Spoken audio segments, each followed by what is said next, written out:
As you can see, this model offers unparalleled luxury and performance. I understand, but what about the maintenance costs? I'm telling you, this is the best deal you'll find. I don't know, it still seems a bit high to me. Hear me out, we can work something out. I'd explain the warranty details again. Of course, I'd be happy to go over that with you in detail. Let's discuss the extended coverage option. The salesman's smirk was sharp as glass as he gestured toward the exit, barely hiding his amusement. The woman's plain dress and worn sandals had already decided her fate in their eyes. Behind the polished marble floors and gleaming luxury cars, laughter followed her steps. Just another window shopper, one muttered. None of them noticed her calm expression. None of them imagined that tomorrow this same dealership would regret every careless judgment. What they didn't know was simple. This encounter was not over. It was only the beginning. And the price of their arrogance would be paid very soon. Despite being married to one of the wealthiest businessmen in the country, the woman lived a quiet, modest life. She preferred simplicity over extravagance, valuing humility more than status. While her husband controlled billion-dollar companies, she shopped at local markets and dressed comfortably. That morning marked their wedding anniversary, and she wanted to surprise him personally. Not with assistants or luxury planners, but with her own effort. She decided to buy him something meaningful, a car he once admired years ago. For her, the gift was not about money. It was about love, memory, and doing something with her own hands. The dealership doors slid open with a soft hiss as she stepped inside. Chrome details sparkled under bright white lights, and rows of luxury vehicles stood like art pieces. She paused, slowly scanning the room, her eyes settling on a Rolls-Royce near the center. Conversations stopped briefly. Staff exchanged glances. Her modest appearance clashed with the showroom's elite atmosphere. One consultant frowned, another whispered. The silence felt heavy. She took a step forward, unaware perhaps, aware of the judgment already forming in every corner of the room. A salesman finally approached. His smile, tight and forced. His eyes flicked briefly to her shoes before returning to her face. "Can I help you?" he asked, irritation leaking through his tone. She nodded politely and mentioned her interest in the Rolls-Royce. His eyebrow rose in disbelief. He let out a short laugh, pretending it was friendly. "That model isn't exactly affordable," he said slowly, as if speaking to a child. "Are you sure you're in the right place?" The question wasn't curiosity, it was dismissal. The salesman chuckled louder now, shaking his head. "Maybe we should show you something more realistic," he said, pointing vaguely toward cheaper models across the street. Another salesman wandered over, drawn by the spectacle. "What's going on?" he asked. "She wants the Rolls," came the reply, followed by laughter. The second man smirked. "We don't do tours here," he said. "This isn't a museum." Their voices carried, drawing attention. A few customers glanced over. No one intervened. The mockery was casual, practiced, and cruel, born from certainty that she didn't belong. She listened quietly, hands folded, expression steady. When the laughter faded, she spoke softly. "You shouldn't judge people by how they dress," she said. "Appearances can be misleading." The men barely heard her. One waved dismissively. "We judge by reality," he replied, "and reality says you're wasting our time." Her calmness only amused them more. She nodded once, as if accepting a truth they could never understand, and turned toward the exit without another word. "Ma'am, you need to leave," the first salesman said, grinning openly now. Laughter followed her as she walked out, the glass doors closing behind her. Outside, she paused, humiliation burning quietly beneath her calm exterior. She took a slow breath, straightened her shoulders, and walked away. None of them noticed the quiet resolve in her eyes. None of them realized that today's insult had already sealed tomorrow's consequences. That evening, the house was warm and quiet. Dinner sat untouched between them as her husband studied her face. She was unusually silent, her smile absent. "Something happened today," he said gently. She hesitated, then nodded.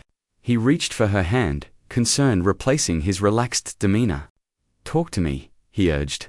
The man who commanded boardrooms and billion-dollar deals now waited patiently, focused only on his wife. She took a breath, preparing to relive a moment she wished she could forget. She told him everything: the dealership, the laughter, the way they looked at her like she was invisible. As she spoke, his jaw tightened, his eyes darkened with controlled fury. He didn't interrupt. He didn't raise his voice, but the air around him changed. When she finished, silence fell heavy between them. "They threw you out?" he asked quietly. She nodded. His hand clenched into a fist. The insult wasn't just toward her, it was toward everything he stood for and everyone who underestimated kindness. He leaned back slowly, exhaling through his nose. "That dealership," he said, voice calm but dangerous, "belongs to one of my oldest partners." Her eyes widened. He turned to her, a reassuring smile breaking through his anger. "You wanted to surprise me?" he continued. "Now, let me surprise them." He reached for his phone, then stopped, choosing patience over impulse. "Tomorrow," he said softly, "they'll learn a lesson they won't forget." And for the first time since morning, she smiled, knowing justice was already on its way. She woke to the low murmur of his voice, phone pressed to his ear, eyes sharp with focus.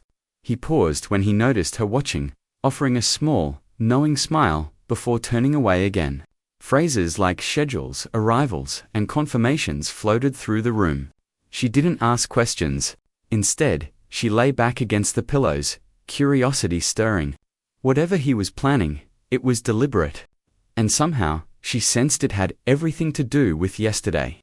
Her smile lingered, quiet trust replacing doubt as morning light spilled softly across them both. The next morning, the calm street outside the dealership shattered. One by one, engines roared, deep and powerful, as luxury cars rolled in. Sleek sedans, armored SUVs, and exotic supercars lined the entrance like a private motor show. Pedestrians stopped. Customers pulled out phones. Sales staff rushed to the glass walls, confusion spreading across their faces. This was no ordinary visit. The air shifted with importance, anticipation buzzing loudly, announcing that someone extraordinary had arrived. Even seasoned executives sensed instinctively that money, power, and consequences were about to collide here publicly today, without warning, dramatically. In front of everyone watching. Then the driver's door opened. The billionaire stepped out, tailored suit, flawless, presence commanding instant silence. Recognition rippled through the staff like shockwaves, faces drained of color. Whispers died mid.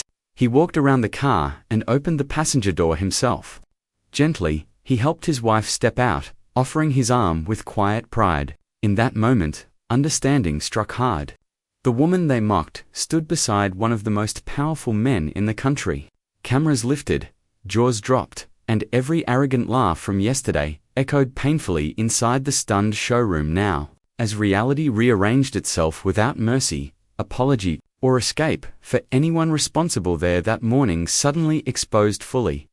He took a step forward, voice calm yet carrying across the showroom. "This woman," he said, resting a hand lightly on her shoulder, "is my wife."